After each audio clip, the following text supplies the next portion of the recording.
Mayat anak muani tepukine di dermaga Sisikau Pelabuhan Benua dan Pasar Bali, tugas Jumat 3 September semengan. Mayatnya tepukine dhuwur kapal motor Sari Segara 197 ane sedang nyandar. Kapolsek kawasan laut Pelabuhan Benua Kompol Inyoman Wirenate nyelasang, mayate ane tepukine sawetara jam 7 semengan ento, mare identifikasine madan saur oloan si Barani.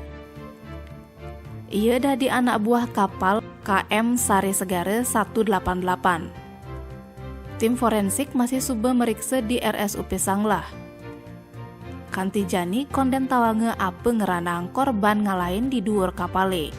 Wirenate ngaku sedang nyelidikin kematian korban sambil ngantiang hasil visum ajak pemeriksaan medis selanjutnya.